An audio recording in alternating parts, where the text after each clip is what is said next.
The FPL game has been live for a couple of weeks now. We've had some transfers both in and out from clubs and even some injuries. I made some changes to my draft, and in this video I'll share the updated version.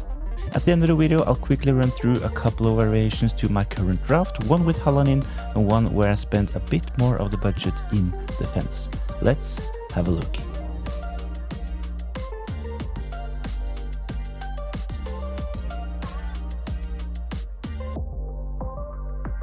This is the Salah-draft. No surprise, Mo Salah will be in midfield, but starting with goalkeepers Areola and Verbruggen, both 4.5 solid options, nailed on to start.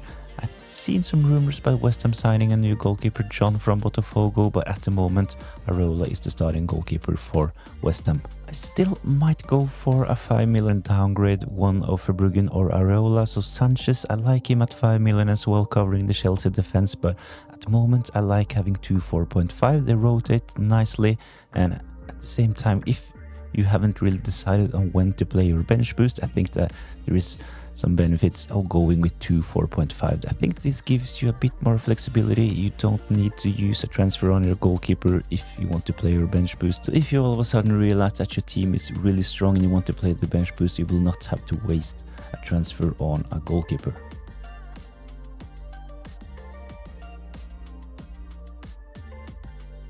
So in defense, I have Wan-Bissaka, De Kuiper, Van de Ven in the starting 11. Really good fixtures for them, playing against Sunderland, Fulham at home and Wolves. On the bench, I have Esri Konsa. He's benched because I think that Aston Villa will concede against Newcastle. And we have Esteve, the 4.0 starting defender for Burnley as well. I think this defense is good enough. I have 1 million in the bank. If I decide to upgrade one of them, I can go to 5 million defenders or a 5.5 defender. I can potentially downgrade one of the goalkeepers and have a 6 million defender as well, but I'll show you at the end of this video a draft where some more of the budget is spent on defense. So in midfield, no surprise, as mentioned, Mo Salah is in. This is the Salah draft, obviously. So 14.5 million, selected by 56% of the managers. I like starting with Mo Salah. Liverpool, they have a good fixture in game week 1 against Bournemouth. Salah, he will be heavily captain. The thing is that if Mo Salah really holds in game week 1, you can get a really bad start to the season if you don't own him. Of course, if your other players performs really well and you nail down the captaincy, you can keep up, but there is a big risk going without Mo Salah in game week 1. I'm actually not entirely sure I will go with Mo Salah, but he's currently in my draft. I really like what you can do with spreading the funds a bit more, but at the moment, as mentioned, Mo Salah is in my team. The next midfielder is NGI, only priced at 6.5, selected by 11% of the managers. Really good game for Everton in game week 1, playing against newly promoted Leeds. We know NGI is nailed on to play start for Everton, and he is on set pieces including penalties. So NGI at 6.5 is a really good option in my opinion.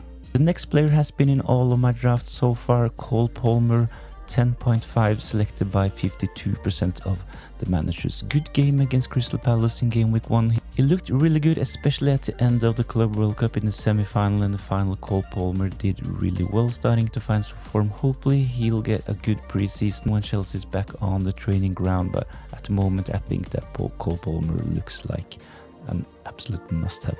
The last player in midfield is Marmoush. Since I have Salah, I don't have Haaland in this team. I will show you a draft at the end with Haaland in, but I don't really see any benefits with going with both Mo Salah and Erling Haaland. So Marmoush, he is in for covering the Man City attack. They will potentially score a lot of goals at the start of the season. They have some good fixtures, and in game week 1, they're starting against Wolves away.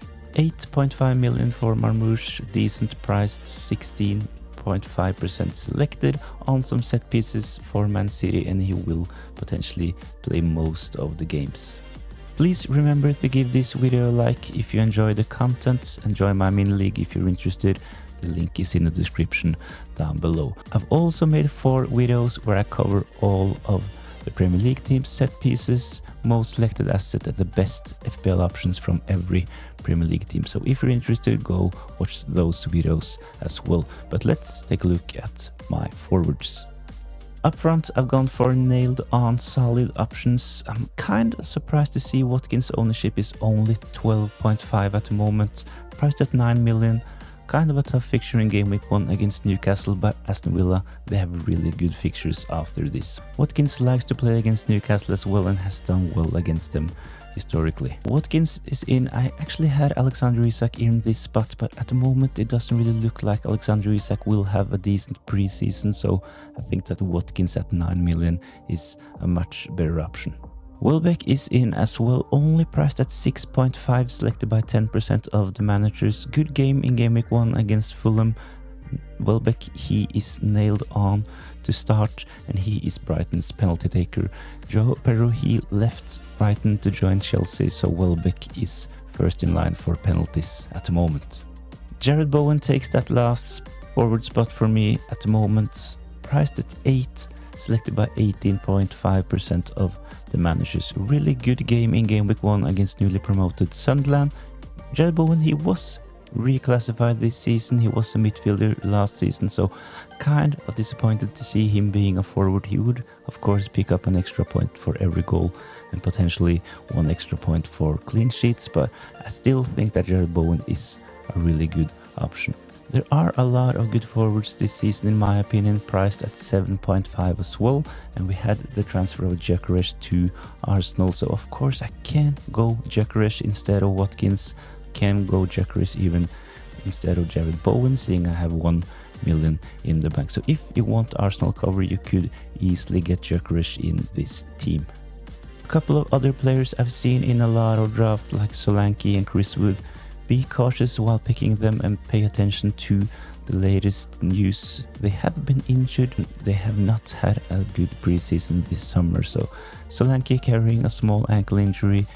Wood did not participate in Nottingham Forest's last friendly, so at the moment I think that this is a really strong attack. Watkins, Welbeck and Jared Bowen nailed on to start, so unless there are any news and updates about injuries, I think that this will be my front 3.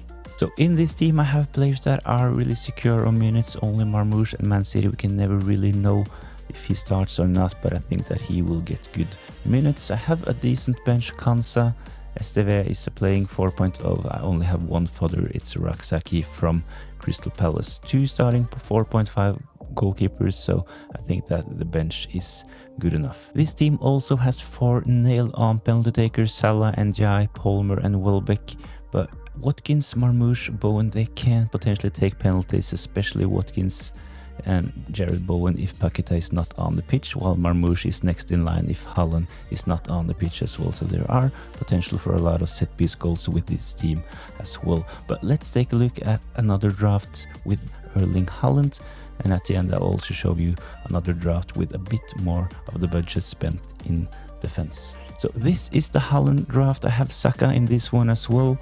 No Salah of course, but Wirtz, he is in for covering the Liverpool attack. So no Mo Salah, no Marmoush and no Jared Bowen up front. So in this team Haaland is in instead of Marmoush, while Wirtz is in instead of Mo Salah, and Jared Bowen is out. But the thing that I like with this team is that at least we're covering the Arsenal attack by having Saka. As you can see, this team has the same core as my current draft, but it's actually too expensive, 0.5 over budget. But if you like the look of this team and want to get something similar, you can potentially just downgrade one of the goalkeepers to a 4.0 fodder, or you can potentially just sell Ndiaye and get in a 6 million midfielder as well. Welbeck can potentially be a 6 million forward as well, maybe Beto from Everton or Thiago at Brentford, especially if Visa leaves, but at the moment I really like the look of this team as well. Gives you Saka. Wirtz looks like a really good option from Liverpool on some set pieces, corners and free kicks, and we have Haaland up front. So the last team I'll show you in this video is the money left draft. No Haaland, no Salah, but I think that this team is really strong. At first glance it doesn't really look like this team has 3.5 million left in the bank, but if you decide to go for a core like this, you can potentially just upgrade in the areas you think is necessary. So you can potentially sell both Van de Ven and De Kuiper and bring in 2 starting 6.0 defenders. Like if you want Van Dijk, if you want the likes of Saliba, Gabriel, or a 5.5 Nottingham Forest defender. This is possible if you go for a team similar to this. Please let me know in the comments down below, do you like my current draft, the Haaland draft, or do you think that we should spend a bit more in defense? Thanks for watching. I will give another update before game week 1, so please like this video and subscribe to the channel for more FPL content.